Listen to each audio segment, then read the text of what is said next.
Teresa school द्वारा चालू किए गए ऑनलाइन क्लास में सभी विद्यार्थियों का स्वागत है।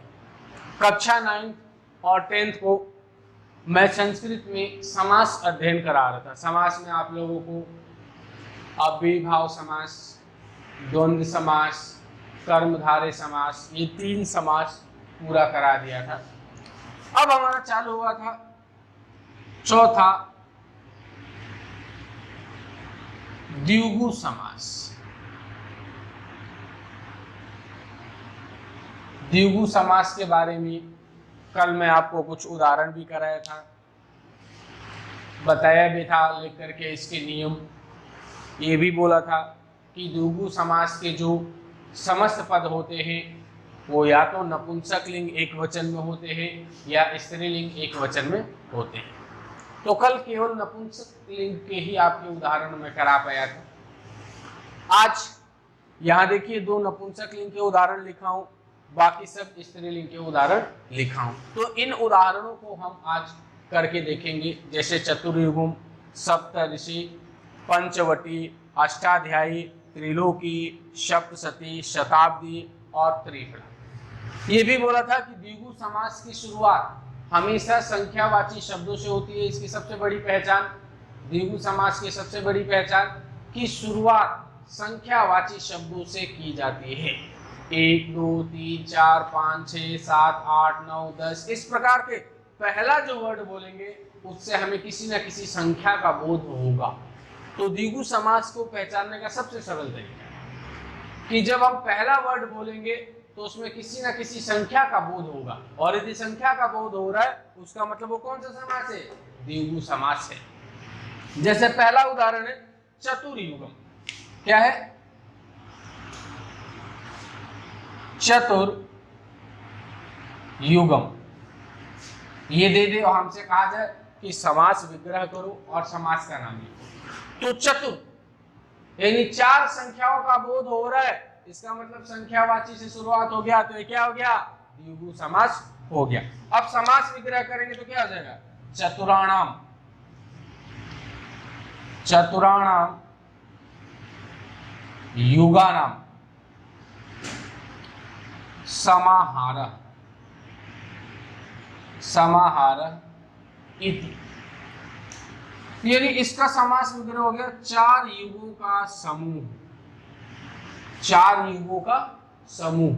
चतुराणाम युगानाम समाहारः यानी 4 युगों का समूह। क्या हो गया? 4 युगों का समूह। अगला है सप्तऋषि।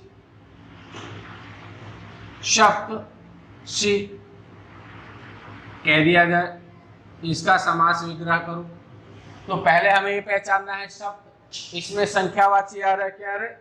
सप्त संख्यावाची आ रहा है, तो समास विग्रह करेंगे सप्तानाम, ऋषीणाम, सप्तानाम, ऋषीणाम, समाहारः, समाहारः इति। यानी 7 ऋषियों का समूह। इसका इंडिया क्या हो गया? 7 ऋषियों का समूह। ये 2 शब्द बचे थे जो कि नपुंसक लिंग के उदाहरण बच गए थे। अब जो भी बचे हैं स्त्रीलिंग वाले उदाहरण बचे। नपुंसक लिंग के सारे उदाहरण करा दिया। पहले आपको पहचान करने के लिए सबसे पहले क्या ध्यान देना है? संख्यावाची शब्दों से शुरुआत होगी। उसके बाद दोनों में समान विभक्ति, आपको बताया था कल षष्ठी विभक्ति का प्रयोग करना है हमें। कौन सी विभक्ति का प्रयोग करना है? षष्ठी विभक्ति का प्रयोग करना है। और लास्ट में समाहारः इति शब्द जोड़ना है, क्योंकि समूह को दर्शाता है। ठीक है ना?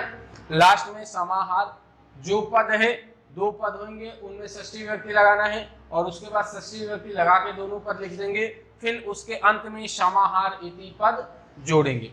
अब उसके बाद है पंचवटी। नंबर 3 पंचवटी, ये स्त्रीलिंग का उदाहरण।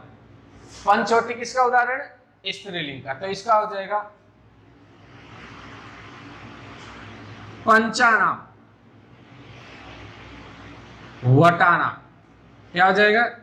पंचानाम, वटानाम। ये तो हम विभक्ति लगा के पंचानाम, वटानाम, लास्ट में क्या लिखना है? समाहारः इति, यानी 5 वटों का समूह, 5 वटों का समूह को क्या कहा जाता है? पंचवटी। चौथा उदाहरण दिया हुआ है अष्टाध्यायी। क्या दिया हुआ है? अष्टाध्यायी। अष्टाध्यायी में कहा जा रहा है अष्टानाम, अष्टानाम अध्याया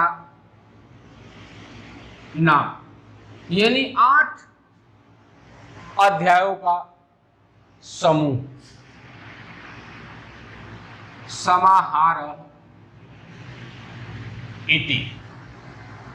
8 अध्यायों का समूह, उसको क्या कहा जाता है? अष्टाध्यायी कहा जाता है। 8 अध्यायों का समूह। नंबर 5 पे दिया हुआ है त्रिलोकी। त्रिलोकी, ध्यान से देखें, त्रिलोकी दिया हुआ है तो इसका हो जाएगा त्रयाणाम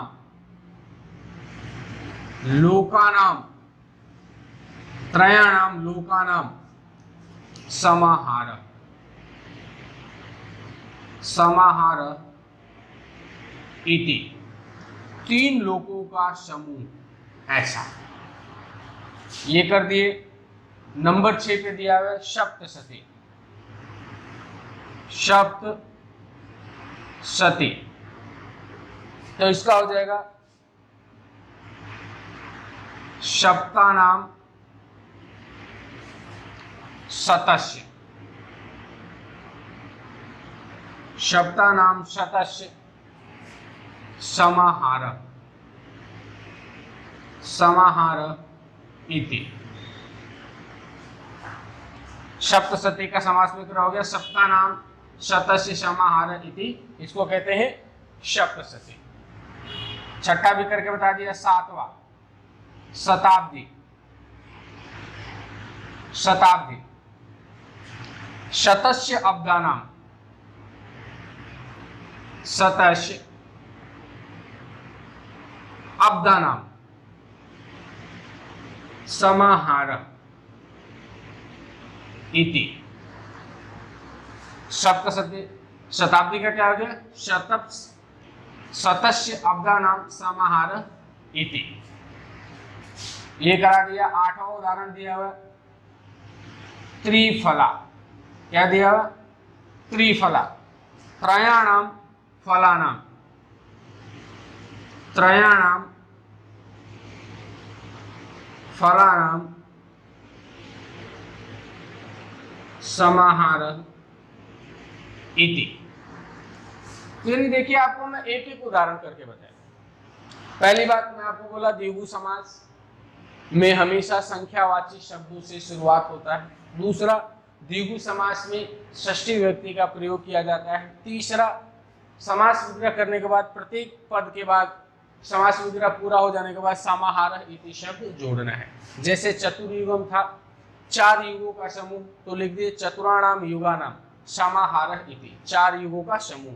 सप्तर्षि, 7 ऋषियों का समूह, सप्तानाम ऋषीणाम समाहार इति, सप्तऋषि। पंचवटी, 5 वटों का समूह, पंचानाम वटानाम समाहार इति, पंचवटी। अष्टाध्यायी, 8 अध्यायों का समूह, अष्टानाम अध्यायानाम समाहार इति। उसके बाद त्रिलोकी, 3 लोकों का समूह, त्रयाणाम लोकानाम समाहार इति, 3 लोकों का समूह। फिर सप्तशती, सप्तानाम शतस्य समाहार, सप्तशती। शताब्दी, सप्तस्य अब्दानाम समाहार इति, शताब्दी। त्रिफला, त्रयाणाम फलानाम समाहार इति, यानी 3 फलों का समूह। इस प्रकार से पहली बात हमें ध्यान देना है, द्विगु समास कोई कठिन नहीं होता है। 3 बातें विशेष रूप से ध्यान देना है। पहला बात कि ये संख्यावाची होते हैं, शुरुआती पद इसके। दूसरा, इनके जितने भी पद होंगे उनका समास विग्रह करने पे प्रत्येक पद में षष्ठी विभक्ति लगा दोगे। अधिकतर नपुंसक लिंग और स्त्रीलिंग के उदाहरण होते हैं। नपुंसक लिंग का होगा तो नपुंसक लिंग के षष्ठी विभक्ति लगाओगे। षष्ठी विभक्ति लगाते समय भी आपको ध्यान देना है कि वो षष्ठी विभक्ति का एक वचन, द्विवचन, बहुवचन, कौन से वचन का हमें प्रयोग करना है। स्त्रीलिंग का होगा तो स्त्रीलिंग का षष्ठी विभक्ति का प्रयोग करना है, नपुंसक लिंग का होगा तो नपुंसक लिंग के षष्ठी विभक्ति का प्रयोग करना है। और उसके बाद में विभक्ति लगाने के बाद प्रत्येक समास विग्रह के बाद में हमें समाहार इति पद जोड़ना है। इस प्रकार से मैं आपको आज द्विगु समास भी पूरा करा दिया। आज के लिए इतना ही, बाकी अगला समास कल करेंगे। धन्यवाद।